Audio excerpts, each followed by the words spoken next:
नमस्कार दोस्तों, स्वागत है विद्यार्थी 2.0 पर। एक और नए जीके जीएस का सेट प्रैक्टिस लेकर आ चुका हूँ। तो चलिए पहले क्वेश्चन से हम लोग स्टार्ट करते हैं। देखिए पहला क्वेश्चन है, दिल्ली सुल्तान जो भारत में नहरों के सबसे बड़े नेटवर्क के निर्माण के लिए प्रसिद्ध है। ऑप्शन ए है इल्तुतमिश, ऑप्शन बी है गयासुद्दीन तुगलक और ऑप्शन सी है फिरोज शाह तुगलक और ऑप्शन डी है सिकंदर लोदी। इसका राइट आंसर क्या हो जाएगा? फिरोज शाह तुगलक। इसका राइट आंसर हो जाएगा फिरोज शाह तुगलक। इधर राइट आंसर हो जाएगा। दिल्ली का सुल्तान जो भारत में नहरों के सबसे बड़े नेटवर्क का निर्माण के लिए प्रसिद्ध है वह कौन था? तो फिरोज शाह तुगलक था। 2 नंबर क्वेश्चन है, जीटी रोड किसके शासन काल में बनाई गई? जीटी रोड जो है किसके शासन काल में बनाई गई? ऑप्शन ए है East India Company, option B है ब्रिटिश सरकार, ऑप्शन सी है शेर शाह सूरी और ऑप्शन डी है अकबर। तो जो जीटी रोड यानी ग्रैंड ट्रंक रोड है किसके शासन काल में बनवाई गई थी? तो शेर शाह सूरी के शासन काल में बनवाई गई थी। 3 नंबर क्वेश्चन है, शहीद भगत सिंह, सुखदेव और राजगुरु को कब फांसी दी गई? ऑप्शन ए है अप्रैल 1929 में, ऑप्शन बी है अप्रैल 1930 में, मार्च 1931 में और ऑप्शन डी है फरवरी 1933 ईस्वी में। तो शहीद जो भगत सिंह, सुखदेव और राजगुरु को कब फांसी दी गई थी? तो 1931 ईस्वी में, यानी मार्च 1931। Option see the right answer हो जाएगा। चलिए आगे क्वेश्चन बढ़ते हैं। 4 नंबर क्वेश्चन है, प्रथम स्वतंत्रता संग्राम से वर्ष में कौन हुआ? यानी कह रहे हैं कि प्रथम स्वतंत्रता जो संग्राम है कौन से वर्ष में शुरू हुआ था? ऑप्शन ए 1856, ऑप्शन बी 1857, 1858 और 1859। तो प्रथम स्वतंत्रता संग्राम जो है 1857 की क्रांति से शुरुआत हुई थी। तो option B the right answer हो जाएगा। 5 नंबर क्वेश्चन है, सदन में अध्यक्ष अपने मताधिकार का प्रयोग कब कर सकता है? ऑप्शन ए है जब वह चाहे, ऑप्शन बी है जब सदन की इच्छा हो, ऑप्शन सी है केवल समान मत होने की स्थिति में और ऑप्शन डी अपने दल के निर्देश पर। तो इसका राइट आंसर क्या हो जाएगा? जब केवल समान मत की स्थिति हो तो उस समय जो सदन के अध्यक्ष अपने मताधिकार का प्रयोग कर सकता है। ऑप्शन सी द इसमें राइट आंसर हो जाएगा। चलिए 6 नंबर क्वेश्चन की ओर बढ़ते हैं। भारत को एक धर्मनिरपेक्ष राज्य के रूप में निम्नलिखित में से कौन सा उल्लेख करता है? भारत को एक धर्मनिरपेक्ष राज्य के रूप में निम्नलिखित में से कौन सा उल्लेख करता है? ऑप्शन ए है मौलिक अधिकार, ऑप्शन बी 9वीं सूची, ऑप्शन सी नीति निर्देशक तत्व और ऑप्शन डी संविधान की प्रस्तावना। तो इनमें से कौन सा चीज है जो क्या भारत को एक धर्मनिरपेक्ष राज्य के रूप में क्या करता है? उल्लेख करता है। इसका राइट आंसर क्या है? संविधान की जो प्रस्तावना है भारत को धर्मनिरपेक्ष के रूप में उल्लेख करता है। 7 नंबर क्वेश्चन है, प्रायद्वीपीय भारत में द्वितीय बृहत्तम बेसिन कौन सा है? प्रायद्वीपीय भारत में द्वितीय बृहत्तम बेसिन कौन सा है? Option A Kaveri basin, option B Godavari basin, option C Narmada basin और ऑप्शन डी कृष्ण बेसिन। प्रायद्वीपीय भारत यानी दक्षिण भारत में बृहत्तम बेसिन कौन सा है? Krishna basin. Option D the right answer हो जाएगा। 8 नंबर क्वेश्चन है, दुनिया की सबसे बड़े मीठे पानी की झील कौन सी है? दुनिया की जो सबसे बड़े मीठे पानी की झील कौन सी है? तो देखिए यहाँ पर ऑप्शन ए में दिया है लेक सुप्रियर झील। क्वेश्चन ये वाला है, दुनिया की सबसे मीठी पानी की झील 8 number lake Superior, option B है लेक विक्टोरिया, ऑप्शन सी है हाड्राई स्वान और ऑप्शन डी इनमें से कोई नहीं। तो इसका राइट आंसर क्या हो जाएगा? ऑप्शन यानी लेक सुप्रियर झील जो है दुनिया के सबसे बड़े मीठे पानी की झील है। 9 नंबर क्वेश्चन है, नर्मदा बचाओ अभियान सबसे पहले किसने शुरू किया था? ऑप्शन ए है बाबा आमटे, ऑप्शन बी है मेधा पाटकर, ऑप्शन सी है मधु कामेकर और ऑप्शन डी है मधु गोडसे। नर्मदा बचाओ जो अभियान है सबसे पहले किसने शुरू किया था? तो Medha Patkar. Option B the right answer हो जाएगा। 10 नंबर क्वेश्चन है, भारत में रबड़ का पौधा अधिकतर कहाँ पाया जाता है? भारत में जो रबड़ का पौधा है अधिकतर कहाँ पाया जाता है? ऑप्शन ए है केरल कर्नाटक, ऑप्शन बी है कर्नाटक तमिलनाडु में, ऑप्शन सी है महाराष्ट्र केरल और ऑप्शन डी है पश्चिम बंगाल और केरल में। तो रबड़ का सबसे अधिक पौधा कहाँ पाया जाता है? तो केरल और कर्नाटक राज्य में पाया जाता है। 11 नंबर क्वेश्चन है, भारत में आर्थिक उदारीकरण का जनक किसे माना जाता है? भारत में आर्थिक उदारीकरण का जनक किसे माना जाता है? ऑप्शन ए है पी चिदम्बरम, ऑप्शन बी है doctor Manmohan Singh, option C है M S. Swaminathan Nath, option D है बिमल जलान। तो भारत में आर्थिक उदारीकरण का जनक किसे माना जाता है? तो डॉक्टर मनमोहन सिंह को माना जाता है। और देखिए एस स्वामीनाथन जो है ये इनको क्या माना जाता है? तो हरित क्रांति का जनक माना जाता है। और जो बिमल जलान है भारत 1947-2003 के बीच क्या रहे थे? गवर्नर जनरल थे। और पी चिदम्बरम जो है 2004 से नवंबर 2008 तक भारत के वित्त मंत्री रह चुके हैं। 12 नंबर क्वेश्चन है, भारत में कैसी अर्थव्यवस्था है? भारत में किस प्रकार की अर्थव्यवस्था है? ऑप्शन ए समाजवादी अर्थव्यवस्था, ऑप्शन बी है मिश्रित अर्थव्यवस्था, ऑप्शन सी है एकल अर्थव्यवस्था और ऑप्शन डी है पूंजीवादी अर्थव्यवस्था। तो भारत में देखिए पूंजीवादी भी है और समाजवादी भी है, तो इन दोनों को मिक्स कर दे तो हमारे देश में क्या है? तो मिश्रित अर्थव्यवस्था है।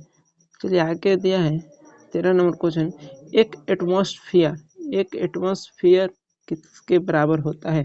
एक एटमॉस्फेयर जो है किसके बराबर होता है? तो 1.01 × 10⁵ पास्कल, यानी ऑप्शन ए इधर इसका राइट आंसर हो जाएगा। 14 नंबर क्वेश्चन है, जब प्रयुक्त बल की दिशा और वस्तु के गतिशील होने की दिशा एक दूसरे के लंबवत हो तो ऑप्शन ए में दिया है शक्ति का प्रयोग किया गया, कोई कार्य नहीं हुआ, शक्ति का प्रयोग नहीं किया गया, ऑप्शन डी है कार्य हुआ। तो जब बल की दिशा जो है गतिशील होने पर एक दूसरे के लंबवत होता है उस समय कोई कार्य नहीं होता, ऑप्शन बी इसका राइट आंसर हो जाएगा।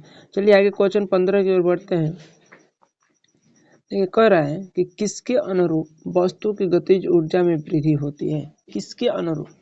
15 नंबर क्वेश्चन है। ऑप्शन ए में दिया है घर्षण, ऑप्शन बी है समय, ऑप्शन सी है द्रव्यमान और ऑप्शन डी है गति। तो किसके अनुरूप जो है गतिज ऊर्जा में वृद्धि होते हैं? तो गति के अनुरूप गतिज ऊर्जा में क्या होते हैं? वृद्धि होती है। यदि पूछे कि गतिज ऊर्जा की फार्मूला क्या होता है? तो 1/2mv², जबकि यहाँ पर m क्या है? द्रव्यमान जो है हमेशा स्थिर रहता है। 16 नंबर क्वेश्चन है, 20 kg के हथौड़े द्वारा प्राप्त विभव ऊर्जा की गणना करें जब इसे 10 मीटर की ऊंचाई तक बढ़ाया जाता है। यहाँ पर g का मान दिया है 10 मीटर प्रति सेकेंड स्क्वायर। तो जब 10 मीटर की ऊंचाई पर बढ़ाया जाता है तो विभव ऊर्जा उसमें यानी क्या होगा? स्थितिज ऊर्जा का कॉन्सेप्ट लगेगा। तो स्थितिज ऊर्जा का फार्मूला होता है mgh, यानी 20 × 10 × 10। तो इसका राइट आंसर क्या हो जाएगा? 2000 joule, option B the right answer हो जाएगा। अब आगे 17 नंबर क्वेश्चन को बढ़ते हैं। देखिए 17 नंबर क्वेश्चन, निम्न में से कौन सा कथन जो है गलत है? निम्न में से कौन सा कथन जो है गलत है? ऑप्शन ए में दिया है कौन सा कथन गलत पूछ रहा है, कौन सा कथन गलत? ऑप्शन ए है संपीड़ित स्प्रिंग में स्थितिज ऊर्जा होती है, उठाए गए हथौड़े में स्थितिज ऊर्जा होती है, बांध के जल में गतिज ऊर्जा होती है, गतिशील कार्य में गतिज ऊर्जा होती है। तो कौन सा कथन गलत है भाई? तो बांध के जल में गतिज ऊर्जा होती है, option see the right answer हो जाएगा। यानी कौन सा कथन गलत है? बांध के जो जल होता है उसमें स्थितिज ऊर्जा होती है। ऑप्शन ए में दिया संपीड़ित स्प्रिंग में स्थितिज ऊर्जा होती है, दम होता है। 18 नंबर क्वेश्चन की ओर बढ़ते हैं। निम्नलिखित में से कौन सा प्राकृतिक में कभी अकेले नहीं होता है? प्रकृति में कभी अकेले नहीं होता। ऑप्शन ए है जड़त्व, ऑप्शन बी है बल, ऑप्शन सी है संवेग और ऑप्शन डी है वेग। तो प्राकृतिक में कभी अकेले नहीं होता। इसका राइट आंसर क्या हो जाएगा? बल जो है कभी अकेले नहीं होता। देखिए यदि हम बल के बारे में बात करते हैं, बल एक क्या है? सदिश राशि है। बल हमेशा संयुक्त अवस्था में पाई जाती है। बल का फार्मूला क्या होता है? ए बराबर होता है mg, द्रव्यमान गुणे त्वरण होता है बल बराबर। चलिए 19 नंबर क्वेश्चन है, एक भू स्थिर उपग्रह 35,790 किलोमीटर की ऊंचाई पर एक कक्षा के पूर्ण परिक्रमण पर कितना समय लेता? ऑप्शन ए है 30 दिन, ऑप्शन बी है 24 दिन, ऑप्शन सी है 365 दिन और ऑप्शन डी है 12 दिन। तो इसका राइट आंसर क्या हो जाएगा? 24 दिन समय लेता है पूर्ण परिक्रमा करने के लिए। 20 नंबर क्वेश्चन है, एक निश्चित तापमान पर वायु का दाब खाली स्थान का अनुपातिक होता है, घनत्व का, वेग का, कि दूरी का, कि आयतन का? तो निश्चित तापमान पर वायु का दाब जो होता है घनत्व के अनुपातिक होता है, option A is the right answer हो जाएगा आपका। 21 नंबर क्वेश्चन है, क्रायोजेनिक जो है खाली स्थान को दर्शाता है क्रायोजेनिक। ऑप्शन ए कम तापमान, ऑप्शन बी है उच्च तापमान, ऑप्शन सी कम दाब और ऑप्शन डी है उच्च दाब।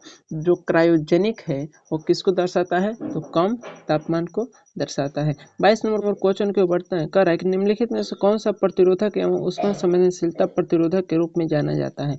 ऑप्शन ए है थर्मिस्टर, ऑप्शन बी है द्विध्रुवीय, ऑप्शन सी ट्रांजिस्टर है और ऑप्शन डी है संधारित्र है। तो इसका राइट आंसर क्या हो जाएगा, इसका राइट आंसर है ऑप्शन है यानी थर्मिस्टर, इसका राइट आंसर हो जाएगा। 23 नंबर क्वेश्चन है निम्नलिखित में से कौन सा कथन ध्वनि तरंगों और प्रकाश तरंगों के बारे में सही है। ध्वनि तरंग और प्रकाश के तरंग के बारे में कौन सा सही है। तो देखिए इसमें क्या है, ऑप्शन ए है दोनों अनुप्रस्थ है, दोनों अनुदैर्ध्य है। ध्वनि तरंग अनुप्रस्थ और प्रकाश तरंग अनुदैर्ध्य होती है। ध्वनि तरंगे अनुदैर्ध्य होती है और प्रकाश तरंगे अनुप्रस्थ होती है। तो देखिए इसमें क्या होता है, ध्वनि तरंग जो है अनुदैर्ध्य होती है और प्रकाश तरंग अनुप्रस्थ होती है। तो option D the right answer इसका हो जाएगा। तो इसका राइट आंसर क्या, ऑप्शन डी, यानी ध्वनि तरंगे जो होती है अनुदैर्ध्य तरंग होती है और पूछेगा प्रकाश तरंगे तो अनुप्रस्थ तरंगे होती है। चलिए 24 नंबर क्वेश्चन है एक समतल दर्पण द्वारा बनाई गई छवि की विशेषता है। एक समतल दर्पण द्वारा जो छवि बनती है उनकी विशेषता क्या है। तो इसका राइट आंसर क्या हो जाएगा, इसका राइट आंसर हो जाएगा ऑप्शन बी, यानी समान आकार, सीधा और आभासी होता है। 25 नंबर क्वेश्चन है विभवांतर 40 वोल्ट 0.5 कूलम के आवेश को प्रेषित करने के लिए किया गया कार्य बताना है आपको। यानी अब कार्य बराबर क्या होगा, 0.5 कूलम के आवेश को प्रेषित करने के लिए इस पर क्या कार्य होगा। तो कार्य बराबर होता है V गुणे Q, यानी विभवांतर गुणे आवेश होता है, यानी 40 गुणे 5। तो इसका राइट आंसर क्या हो जाएगा, option A is the right answer, यानी 20 जूल, यानी कार्य का सही मात्रा क्या होगा जूल। चाहे इस तरह के क्वेश्चन को आप लोग को ऑप्शन से आप लोग सॉल्व कर सकते हैं। पूछ रहे कार्य, कार्य क्या है, कार्य का सही मात्रा क्या होता है जूल। ऑप्शन ए डायरेक्टली आप लोग हिट कर दीजिए, option A is the right answer हो जाएगा। चलिए आगे बढ़ते हैं। 26 नंबर क्वेश्चन है खाली स्थान में विसरण अत्यधिक तीव्रता से होती है।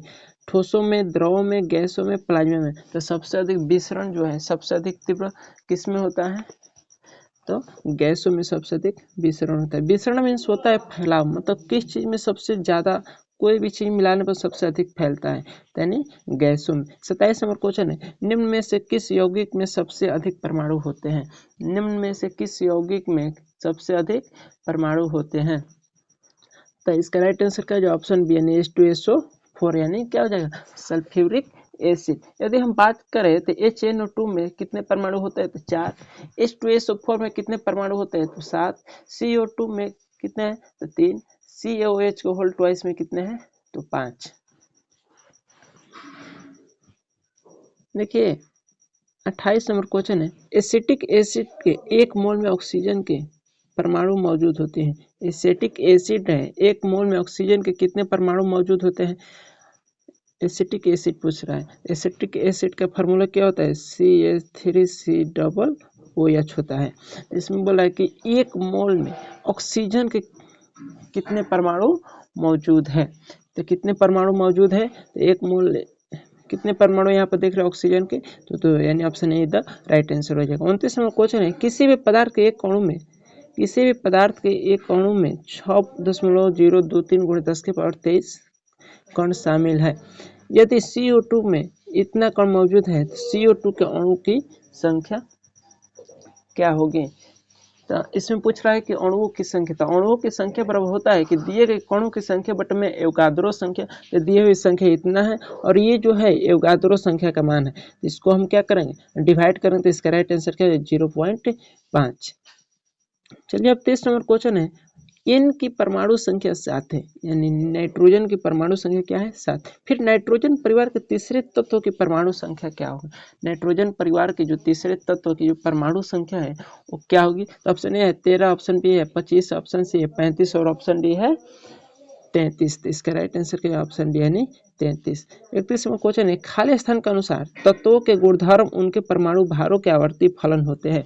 किसके अनुसार, तो किसके अनुसार होते हैं, तो मेंडलीव के आवर्त सारणी के नियम के अनुसार कहता है कि तत्वों का जो गुणधर्म है परमाणु भार के आवर्ती फलन होते हैं। तो ऑप्शन बी इसमें द राइट आंसर हो जाएगा। चलिए आगे बढ़ते हैं। 31 नंबर क्वेश्चन है धातुओं की विद्युत प्रतिरोधकता का सही क्रम है। धातु में जो विद्युत प्रतिरोधकता का सही क्रम है, ऑप्शन ए है Hg बड़ा है Ni से और Ni बड़ा है Hg से और Hg बड़ा है W से। ऑप्शन बी में है Hg बड़ा है Ni से, Ni बड़ा है W से, W बड़ा है Ag से। Ag बड़ा है W से, W बड़ा है Ni से और Ni बड़ा है Hg से। ऑप्शन डी है Ag बड़ा है W से, W बड़ा है Hg से और Hg बड़ा है Ni से। तो इसका राइट आंसर क्या हो जाएगा? तो option B the right answer हो जाएगा, यानी Hg बड़ा है Ni से, Ni बड़ा है W से और W बड़ा है Ag से।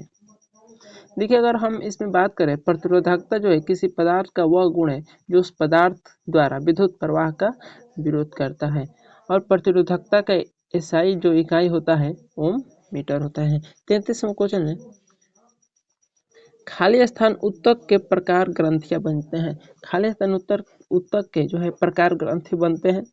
तो किस उत्तक के प्रकार ग्रंथि बनते हैं? ऑप्शन ए तंत्रिका, ऑप्शन बी है एपिथेलियम, ऑप्शन सी मांसपेशिया और ऑप्शन डी है संयोजी। इसका राइट आंसर क्या हो जाएगा? एपिथेलियम उत्तक के जो है प्रकार ग्रंथि बनते हैं। 34 नंबर क्वेश्चन है, अस्थायी उत्तक खाली स्थान के अंतर्गत वर्गीकृत किए जाते हैं। अस्थायी उत्तक खाली स्थान के अंतर्गत वर्गीकृत किए जाते हैं। ऑप्शन ए है स्क्लेरेन्काइमा, ऑप्शन बी है पैरेन्काइमा, ऑप्शन सी है क्लोरेन्काइमा और ऑप्शन डी है मेरिस्मेटिक यानी बीफ ज्योतक।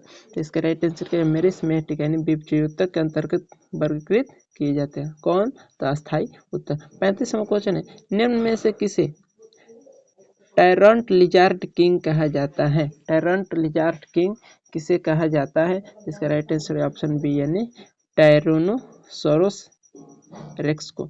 36वां क्वेश्चन है, वैज्ञानिक वर्गीकरण में वर्गीकरण की मूल इकाई क्या है? जो वैज्ञानिक जो वर्गीकरण होता है जीवों का, तो उसमें वर्गीकरण की मूल इकाई क्या होता है?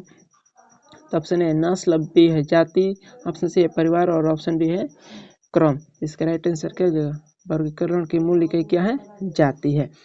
37 नंबर क्वेश्चन है हम लोग देखिए, 37 नंबर क्वेश्चन है, मानव शरीर में निम्नलिखित में से किसका आकार सबसे बड़ा होता है? मानव शरीर में निम्नलिखित में से किसका आकार सबसे बड़ा होता है? ऑप्शन ए है थायराइड, ऑप्शन बी है यकृत और ऑप्शन सी है पलिहार और ऑप्शन डी है अग्नाशय। तो किसका साइज सबसे बड़ा होता है? तो भाई यकृत, यानी यकृत का आकार सबसे बड़ा होता है। 38 नंबर क्वेश्चन है, सिसली टायसन का निधन हो गया, वो कौन थे? सिसली जो टायसन थे उनका निधन हो गया, वो कौन थे? कौन थी भाई? इसका राइट आंसर क्या? अभिनेत्री। वो क्या थी? अभिनेत्री थी। 39 नंबर क्वेश्चन है, विश्व कैंसर दिवस कब मनाया जाता है? विश्व कैंसर दिवस कब मनाया जाता है? 1 फरवरी, 2 फरवरी, 3 फरवरी, 4 फरवरी। विश्व कैंसर दिवस 4 फरवरी को मनाया जाता है। चलिए अब 40 नंबर क्वेश्चन है आप लोगों के लिए, अमेजन के नए सीईओ की जगह किसने ली है? अमेजन के नए सीईओ किसे बनाया गया है? तो एंडी जेसी को बनाया गया है, यानी ऑप्शन सीधा इसमें राइट आंसर हो जाएगा। तो आप लोग को कैसा लगा यह वीडियो को लाइक कर दीजिए, चैनल को सब्सक्राइब कर दीजिए। फिर मिलेंगे नेक्स्ट जीके जीएस के सेट प्रैक्टिस में। जय हिंद, जय भारत।